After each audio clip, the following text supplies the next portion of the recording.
Welcome back to eCoreAcademy, everybody. My name is Anita Raj, and I am one of the teachers and co-founders here. Today, as you can see, I have a new Algebra 2 lesson prepared for all of you. It is about complex numbers, and it's going to be our next step in our quadratics unit. We are almost done.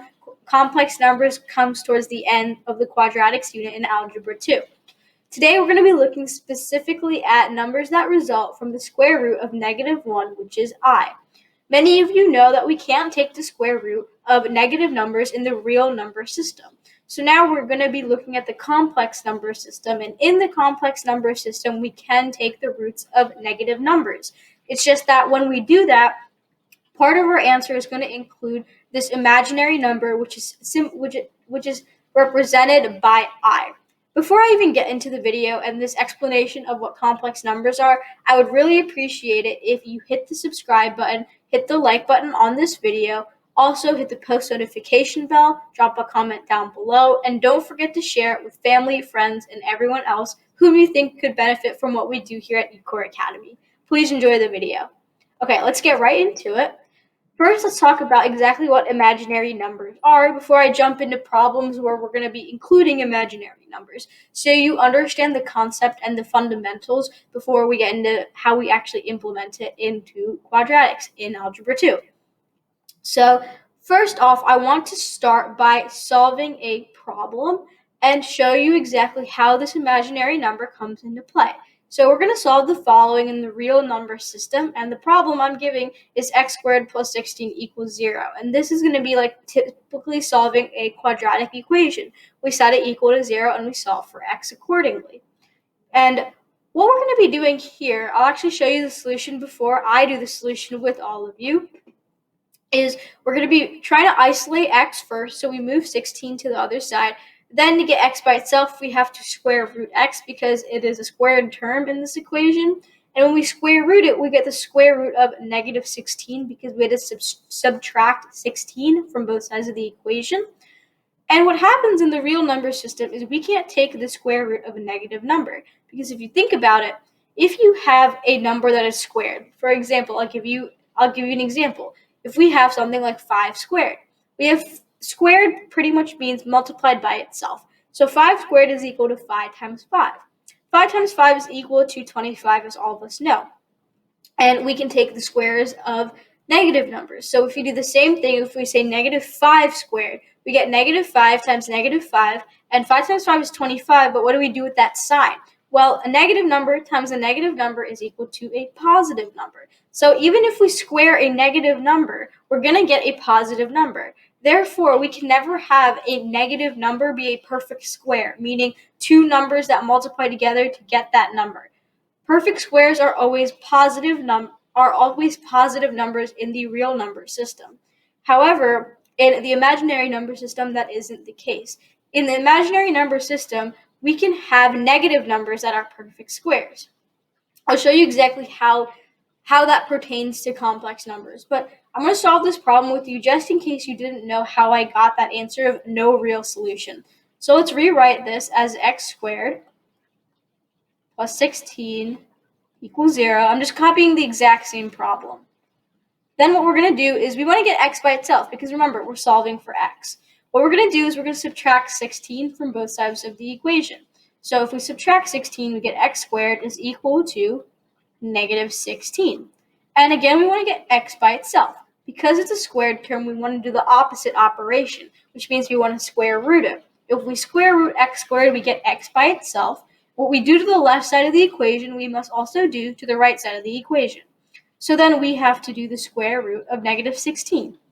And this is exactly what I was just talking about.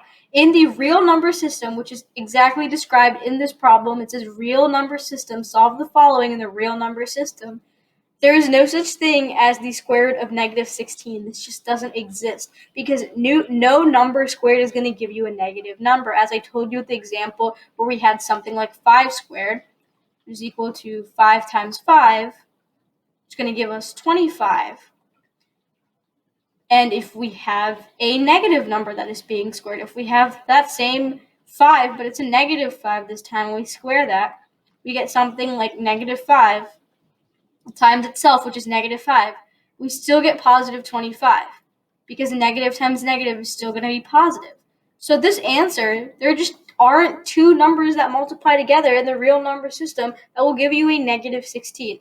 That is why we write no real solution. So no real solution. That is the reason why we write that.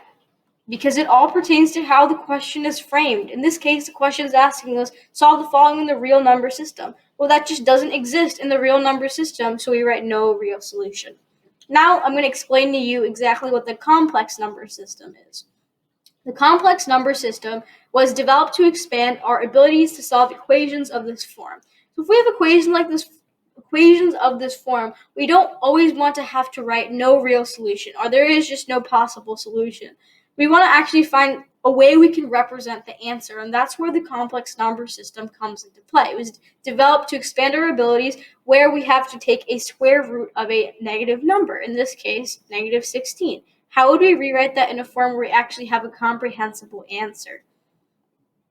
An imaginary number is when I is equal to the square root of negative 1. This is key. So I is going to be, like I said before, it's going to be representative of this complex number, and this complex number is going to occur when we have an imaginary solution, meaning we're square rooting a negative number. The answer to that just doesn't exist in the real number system, but it does exist in the complex number system, and we represent it with I. So I is the square root of negative 1. If you look at the square root of negative 1, this just does not exist in the real number system, because like we said, in the real number system, we can't square root negative numbers. So in the real number system, if we had something like the square root of positive 1, we know the answer is 1, or negative 1, because 1 times 1 is equal to 1, and negative 1 times negative 1 is equal to 1 again. However, we don't have a situation where negative 1 is a perfect square, meaning two numbers in the real number system multiplied together, they will not give us negative 1. And those two numbers, again, have to be identical.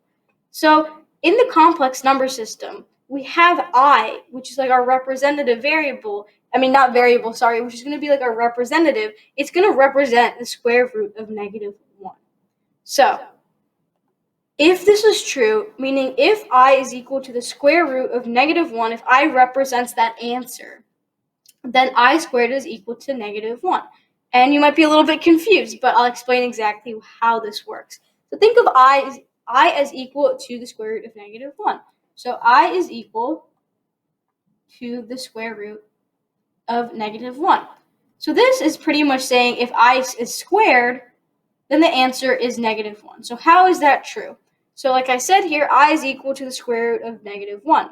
I squared is equal to I times I, and because I is negative 1, it's the square root of negative 1, it's going to be equal to the square root of negative 1 times the square root of negative 1. If I write this out for you all, it probably will be easier to understand. So I squared is equal to I times I. Because I is equal to the square root of negative 1, this is pretty much equal to the square root of negative 1 times itself, times the square root of negative 1. And what happens is when you multiply a number that is being if you multiply a number that is being square rooted by itself, meaning if you multiply something like the square root of 5 times itself, which is the square root of 5, you are just going to get the radicand, and the radicand is the number that is under the radical sign. So in this case, what's going to happen is you can think of these radical signs as canceling out when you multiply these two together. What happens is the answer is going to be negative 1. I can actually give you a good example of this. If you have something like the square root of 2 times itself, which is the square root of 2, the final answer is actually just going to be 2. So you can think of it as though you remove the radical sign. What happens is when you multiply two numbers that are under a radical sign, for example, the square root of 2 times the square root of 2, because they both have the same index, meaning they're both being square rooted, not cube rooted or any other root, they both are being square rooted, you can multiply the number that is under the radical sign. Meaning if we have the square root of 2 times the square root of 2, we can multiply 2 and 2. And what we get is that is equal to the square root of 4 because we multiplied exactly what's under the radical sign. So we end up getting the square root of 4. Well, we know that the square root of 4, 4 is a perfect square, so we can square root that. And the square root of 4 is equal to 2. So do you see how we kind of did the square root of 2 times itself, the square root of 2, and we ended up getting 2 at the end. So in that way, that's why I like to say it. If both of those radicals have the same index, then and they have the same radicand, then you are going to end up having the answer be the radicand. That's why in this case we have the answer end up being -1. So hopefully you understand that those are just two things I would keep in mind, because we are going to end up solving like problems and equations where those do come into play, where you're going to end up seeing things like we're going to end up seeing things where you're given an equation with complex numbers, but at the end you're going to have something like you're going to have real numbers, and then you're going to have something like I squared. So the final answer is going to be a single real number, but you're going to have to know that I squared is equal to a real number, which is -1. Just keep that in the back of your mind. It's okay if you're a little bit confused now, but like I said, I would keep that in the back of your mind because it's going to come into handy as we go through the complex number part of quadratics unit. Okay, so let's go to the next slide. We're going to do a quick problem together. So here's the problem. You want to simplify the following number using I. So if you see something where you have it written as you're going to simplify the following number using I, what you're actually doing is you're actually working in the complex number system. So we're not working in the real number system. In the real number system, the square root of -28 would end up being no real solution because, again, we can't square root a negative number. So when we have something like it says we're working with I, we're working in the complex number system, meaning there is sorry, I'm trying to squeeze this onto the screen. There is an answer to this, and we're going to find the answer to the square root of -28. We're going to simplify this in terms of I. So here's the solution already pre-written for you. I've written it ahead of time in case you want to copy it down and just don't have to worry about copying down while you listen to me explain the problem and watch me write it out. So go ahead and copy that down if that's helpful for you. I'll give you a second to pause the video to do that. So hopefully that was ample enough time for you to pause the video. Now I'm going to be going through that exact same problem. I'll be walking you through it. So first, I'm going to copy down what exactly we're working with. So we are trying to simplify the square root of -28. Relatively simple. We have to just remember how to simplify radicals. I want to talk about this for a second. Excuse me. I want to talk about this for a second because I remember when I took Algebra 1, my teacher was a very good teacher, don't doubt that, but she kind of glazed right over how to simplify radicals, and many of my peers were confused about how to do it. And the thing is, being able to simplify radicals is going to come into handy and is going to be used especially when you're in higher level math, like Algebra 2. So I would suggest you work on simplifying radicals. Let us know, honestly, in the comments down below if you want us to do a video on simplifying radicals. I can always just insert it into this course. But you're going to have to know how to simplify radicals, and I'm going to try to give you as much practice as possible along with implementing these imaginary numbers so you're familiar with it. And I'm going to show you exactly how I break down these radicals to find solutions. So first, what you want to do is you want to look at what is the radicand. So the radicand is whatever is underneath the radical sign, and I just want to highlight this. So the index is whatever sits right here in the root. I want to think of it like whatever sits right here. So because we wrote the radical sign, whenever we write the radical sign, we always assume that the index is 2, meaning we're taking the square root. So this right here is going to be what we call the index. And the reason I'm telling you this now is because I'm going to be referring to it as the index and the radicand, and I want you to know what I'm talking about when I'm referring to it. And what's underneath the radical symbol, which is like this sign we always write when we try to indicate a root, this is going to be called the radicand. So in this case, the radicand is -28. So this is the radicand. So in this case, if we look at the radicand, we see two things. One, it's negative, which means, again, we're not going to be working in the real number system because, like the problem says, we need to give the answer in terms of I. So we're going to be working in the complex number system. Second thing we're going to be looking at is that just look at the number. So it's 28. So it's positive, but it's not a perfect square on its own, because if we think about it, 5 squared is equal to 25, and the next number is 6. 6 squared is equal to 36. So 28 falls between that, So it's not a perfect square, but what we have to do to simplify the radical is to see if it has any factors that are perfect squares. So when I think about factors, think about two numbers. Basically, the definition of a factor, you probably all know, are two numbers that multiply to get this number. So think of 28 as the product, and think of its factors as the two numbers you multiply to get 28. So the first numbers that might come to your mind might be 2 and 14. Another set of numbers might be 4 and 7. Just ignore the 1 and 28 set because that really is not going to help us. So you might think 2 and 14 and 4 and 7. So what you're trying to look for are a pair of factors in which one or both of the factors are perfect squares themselves. So what do I mean by this? When you look at 2 and 14, are either of those perfect squares? Meaning, are either of those, when square rooted, do either of those give us an integer value? Well, the square root of 2 is not going to give us an integer value, and the square root of 14 is not going to give us an integer value as well. So let's look at the next set, 4 and 7. Well, if we square root 7, we're not going to get an integer value either. But if we square root 4, we will get an integer value. We will get 2 because 2 times 2 is equal to 4. 4 is a perfect square in that regard. So that is a set of factors that we want to use to simplify this radical. So this is how I'm going to rewrite it. This is the first step to simplifying. So I'm going to rewrite this, the square root of negative 28, as equal to the square root of 4 times the square root of 7, because if you think about it, like I told you before, if we have two numbers who share the same, and if we have two numbers, the square root of 4 and the square root of 7, that share the same index, we can pretty much multiply the radicands, which are 4 and 7, together. And in this case, if we multiply the radicands, 4 and 7, we get the square root of 28. So, which is pretty much going to be the problem that we are tasked with, pretty much the number we're tasked with simplifying. However, something that I am not talking about that I hope you caught on to was the negative part, because we cannot forget the negative part. That's the main thing that I want to highlight with this problem, because again, this whole video is about complex numbers. So what we're going to do to represent this negative is we're just going to simply say the square root of 4 times the square root of 7 times the square root of negative 1. Because 4 times 7 is going to get us 28. If we multiply that times negative 1, we get negative 28.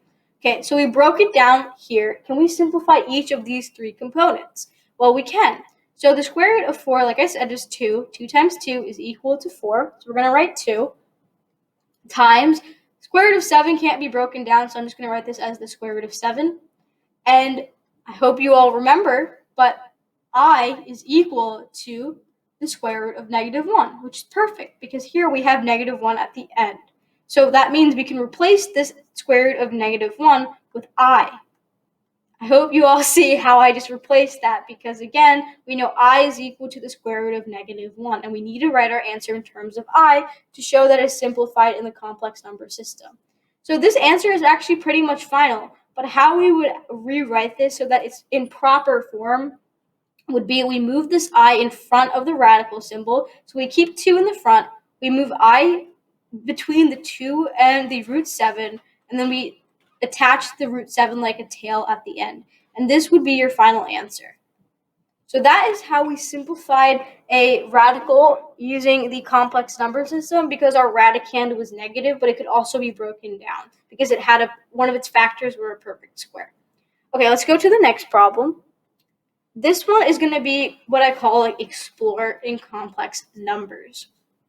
So we talked about imaginary numbers because they're represented because we have an I in there. Like I just showed you, I is equal to the square root of negative 1. So complex numbers are represented imaginary numbers are represented using I. So the next step beyond that is going to be complex numbers. So complex numbers occur when you have a combination of an imaginary and a real number. So you're going to have two components to your complex number. One part of your complex number is going to include that imaginary part, like in that last problem we just did. That imaginary number that we found is going to be like the imaginary part of the complex number.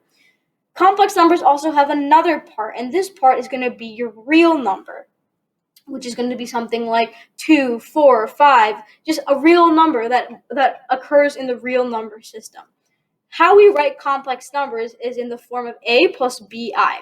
So I want you all to take this into note because this is the proper form you have to write it in. Sometimes when you solve these problems, when you simplify, you're not going to get an answer in this form. You might get something like 5i plus 2, or -6 plus 3, -6i plus 3. That's not in proper form. Your real part, which is a is your real part of this little equation. Formula. The real part has to come before the imaginary part.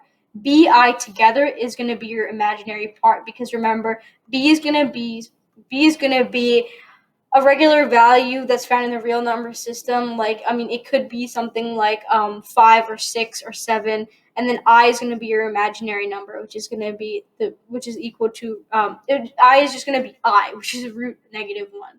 So this is how it's written: a plus bi form.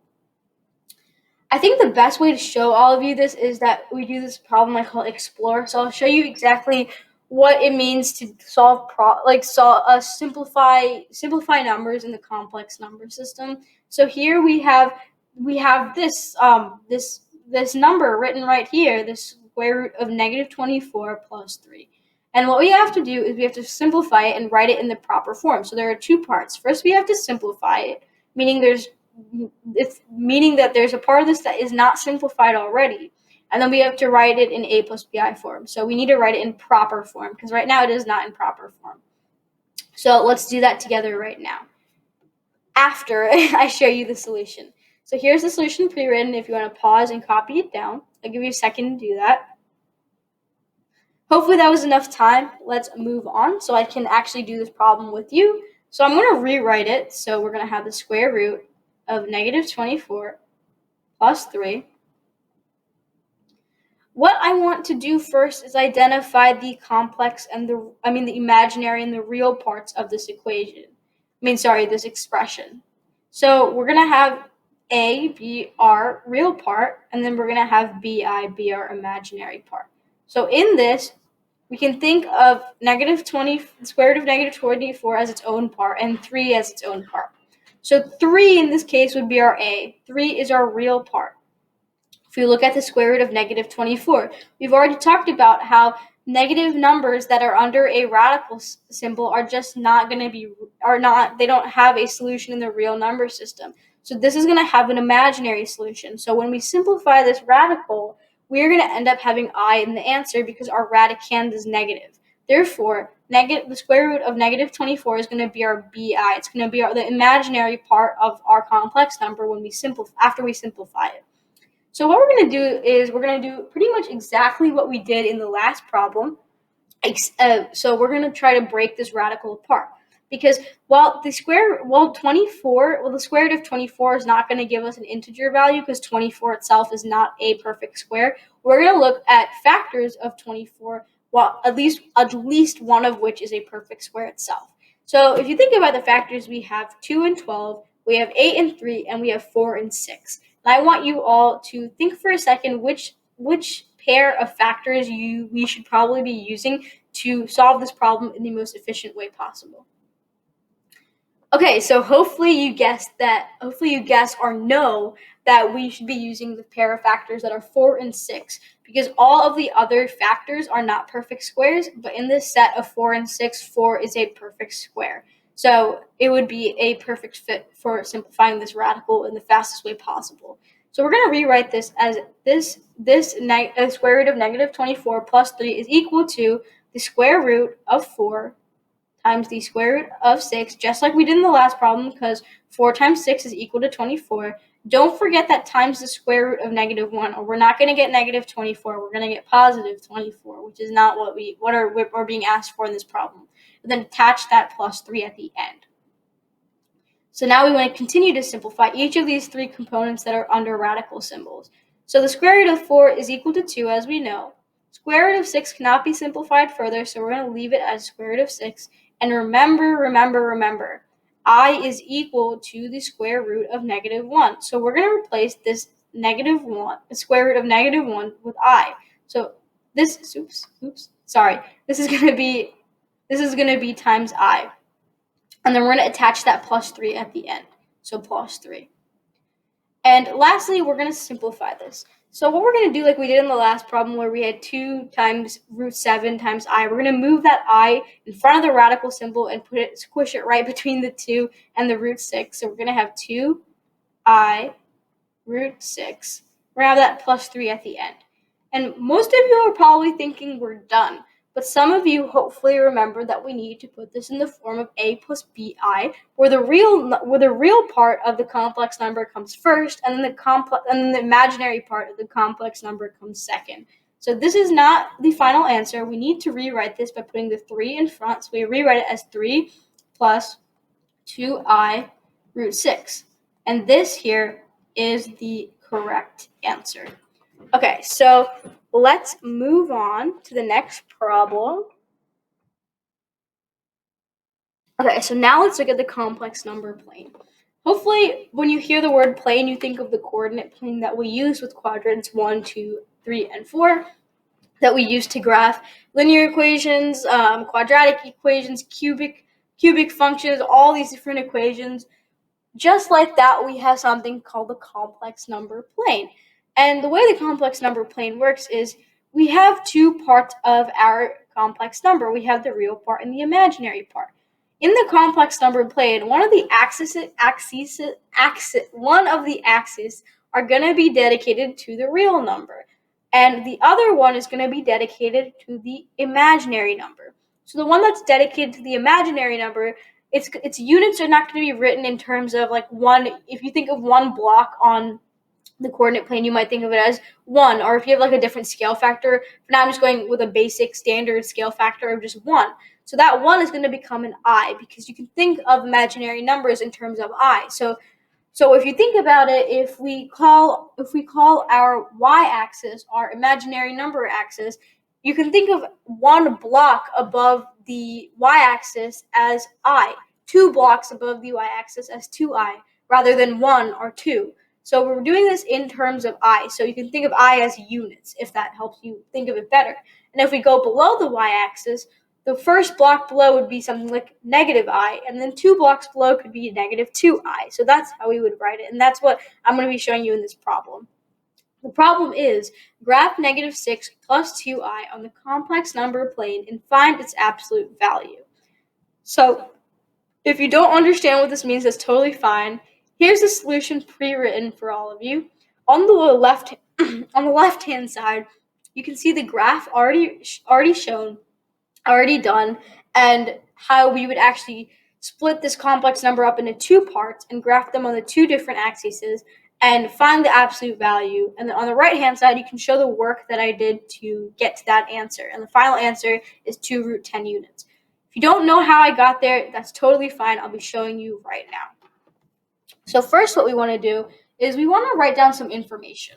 So we're going to identify that we are working on the complex number plane. We're not going to be working on your typical real number plane, complex number plane. And then what we want to do is we want to kind of assign the axes with what they're going to be representing. So the y-axis is going to represent our real number. Whenever you approach a problem like this, the reason I'm writing out my approach for all of you is so that you all can follow the same approach that you use for your own classroom problems, because this approach works, and you always want to use the approach that will get you to the right answer. So our x-axis is going to represent the real number. So in this case, our x-axis would be labeled in units of like 1, 2, 3, or negative 1, negative 2, negative 3, and so on. And the real number part of our equation, of our complex number, is negative 6. So our negative 6 will be represented by our x-axis. Second part is the y-axis. So the y-axis is going to represent our imaginary number. Remember, imaginary numbers are always in terms of I. So it's going to go in units of like I, 2I, 3I, just like the x-axis goes in terms of 1, 2, 3, or negative 1, negative 2, negative 3. Y-axis is going to go in terms of negative I, negative 2I, negative 3I, just like that. So what we're going to do next is we are going to identify exactly how we are going to graph this. So if you want to think of us as in Okay, also I just want to circle the 2i just to show you that it's going to be represented by our y-axis. So you can think of finding the absolute value as this. You're going to be plotting a point on the graph. Then you're going to be trying to find the distance from that point to the origin, which is 0, 0. You can think of that as its absolute value. If we want to find this point, this is exactly what we have to do. So we have to find what x is equal to, and you can think of x as our x coordinate and what y is equal to, which is going to be our y coordinate. So x, I think, is pretty straightforward for all of you. X is going to be equal to -6 because I'm referring back to this complex number that we've been given. And remember, the x-axis represents our real number. In this case, our real number is -6, so our x coordinate is going to be -6. Y coordinate is where it gets a bit tricky. Because y coordinate, many of you were probably thinking, oh, it's going to be 2i. Well, we only have to write 2. We don't have to write I. It's going to be the imaginary part because remember, y-axis represents the imaginary number, but it's in terms of I. So if it's already in terms of I, you don't need to write 2i. You can just write 2 because it's assumed that it's in terms of I. So if I write the 2 down, we already know that it's going to be 2i. So I don't need to write 2i down. Just keep that in mind. So together, these two make the point -6, 2. So what we have to do next is we actually have to graph this. So I'm just going to draw a little graph here, best I can. This is going to be our, our y-axis. This is going to be our x-axis, and y-axis. I'm going to make this probably go up to 5. I think that would be good. 5, and then the negative y-axis down to -5. This definitely has to, x-axis definitely has to reach 6. 4, 5, 6, perfect. 1, 2, 3, 4, 5, 6. Okay, so x, y. Okay, we're good to go. And what we're going to do is we're going to graph this point, -6, 2. So to graph this point, we'd graph it like any basic point. We'd go to the x-coordinate, which is -6 first, go left 6 units, and then we're going to go up 2 units because our y-coordinate is positive. So we end up right here at -6, so -6, 2. So I just want you all to take into account that we moved to the left 6 units. So we can just say this as -6. We moved up 2 units, so 2. Hopefully you see the shape that's forming, because remember I said the absolute value is the distance from the origin. So this is technically the absolute value.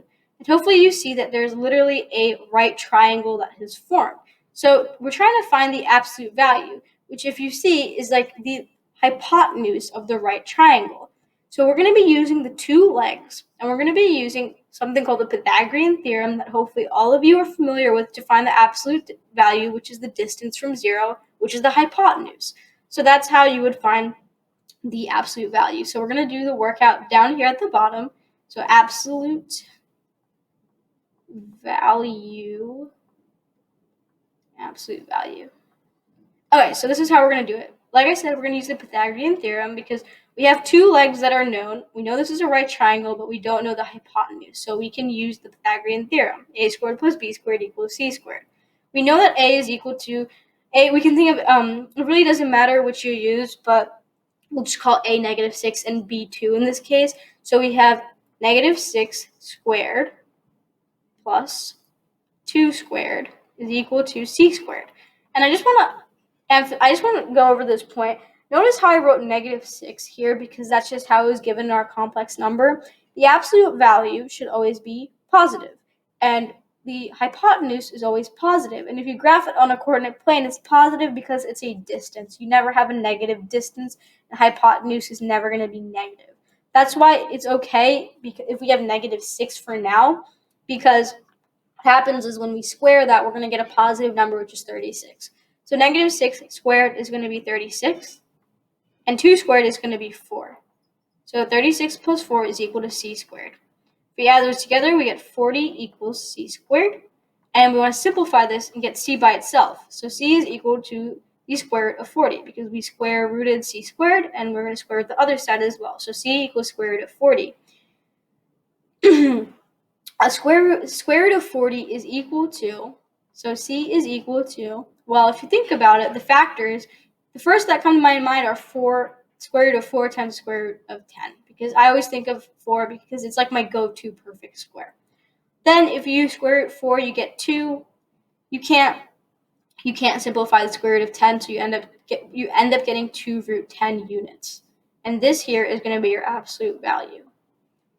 And we just implemented complex numbers and imaginary numbers based off of everything we just learned in this lesson to do that. So that's exactly how you would graph a complex number on the complex number plane, and you'd find its absolute value.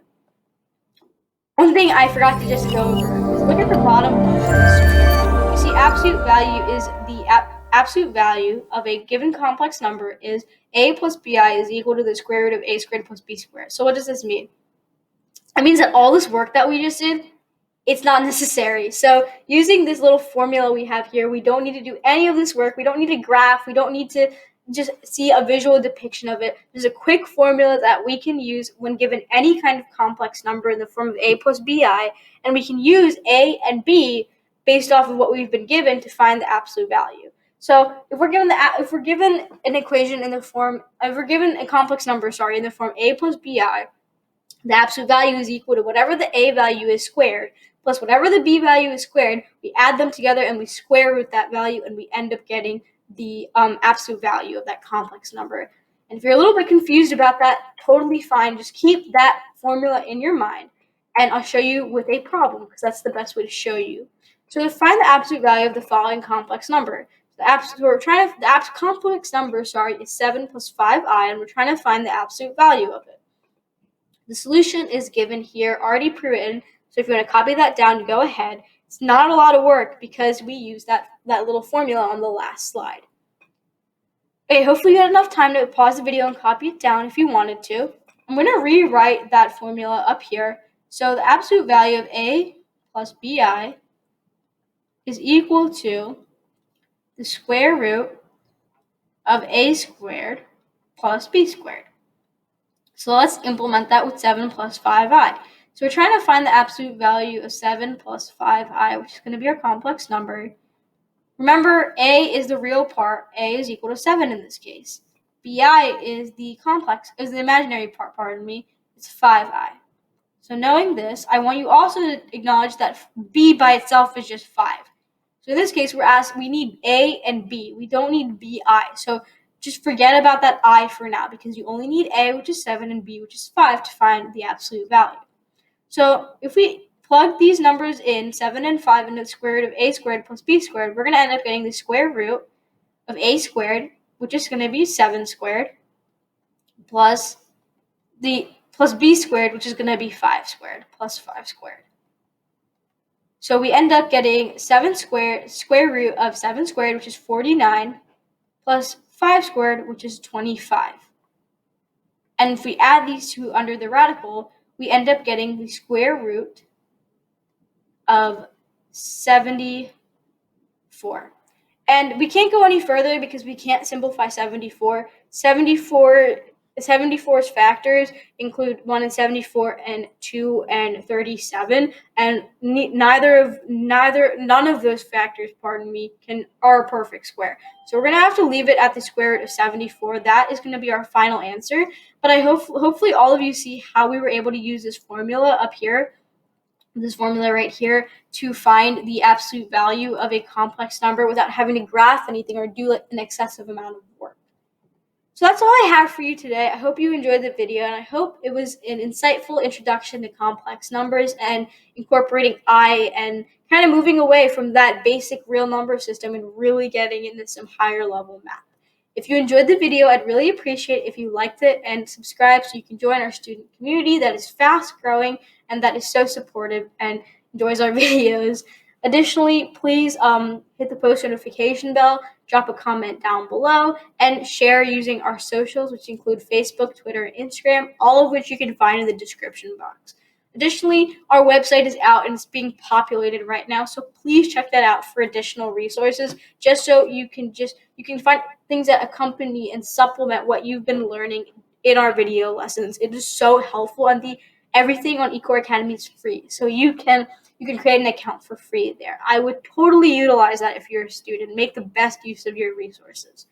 Lastly, we have a Gmail. So if you have any business or personal correspondences, please reach out to us at eCoreAcademy@gmail.com. We check that religiously, and we love to get back to all of you. All right, that's all I have for you today. Please look out for my future Algebra 2 videos. And also, I started a new biology course, so check that out as well for all of you intrigued STEM students. Have a great day, and I'll see you in my next video. Bye.